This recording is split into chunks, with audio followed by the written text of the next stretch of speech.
Bonjour Philippe Lavaux. Bonjour Monsieur Prin. Arolo O3M est disponible désormais un distributeur automatique de billets. Oui. Nouveau service que rendent désormais les buralistes. Oui, bien sûr.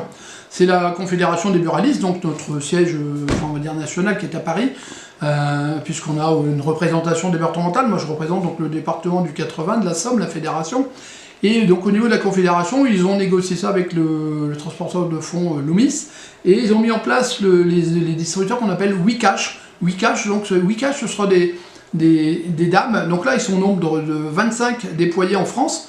Pour l'instant, dans un premier temps, pour faire un essai test entre guillemets grandeur nature, afin de tester ce qui va pas, ce qu'il faut régler, pas régler, enfin bref, d'essuyer les plâtres. Une fois donc ces produits, on saura qu'ils sont vraiment bien au top, qu'on aura vraiment tout réglé, l'amont, l'aval, enfin tous les gestions, le traitement des espèces. À ce moment-là, on déploiera ça au niveau national. Pour l'instant, donc, la Somme fait partie des 25 départements tests, donc un seul des points de vente pour le moment, donc c'est Arolo, c'est une commune d'un petit millier d'habitants. Comment on a choisi? C'est déjà de choisir une commune où il n'y a pas de DAB, c'est dans un premier temps, donc en milieu rural, qui est quand même une population quand même qui frôle le millier d'habitants, et qui se retrouve bien évidemment aujourd'hui comme Rollo à 10-12 km du premier DAB. Et donc c'est installé chez les buralistes, ceux qui le veulent, hein, c'est pas une obligation, chacun prend ses décisions, chacun est chef d'entreprise chez lui, et donc ça va se mettre en place dans l'année qui vient. Et on est d'accord, Philippe Lavaux, c'est aussi révélateur du fait que les buralistes diversifient au maximum leur offre aujourd'hui. Oui, nous sommes, je dirais, un peu obligés. Hein, quand on voit le trafic du tabac, quand on voit tout ce qui se passe, la contrefaçon, malheureusement, on a 30% du marché qui est volatile, qui s'est sauvé, où les gens achètent soit de la contrebande, voire même des fois des produits falsifiés, hein, parce que ce ne sont pas des vrais. Il y a encore eu des grosses prises là, ces dernières semaines dans la Somme.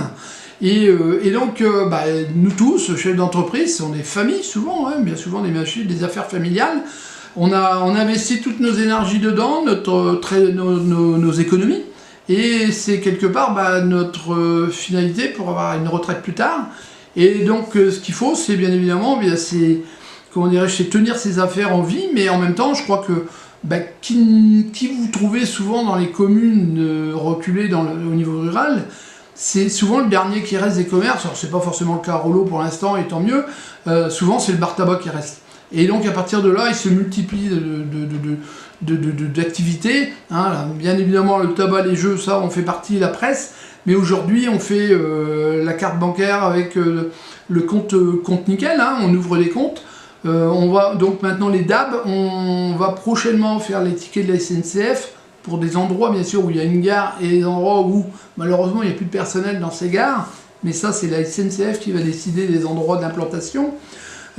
Aujourd'hui on fait beaucoup de choses, hein, les clés, on fait les relais colis, les points relais, et ça je pense qu'aujourd'hui, si je vous disais aujourd'hui dans un point de vente, un bureau de tabac quel qu'il soit, vous avez 41% des gens qui poussent la porte tous les jours qui ne sont pas des fumeurs. Et rassurez-vous, quand ils ressortent, ils ne fument pas non plus. Merci beaucoup Philippe Lavaux. D'entrée.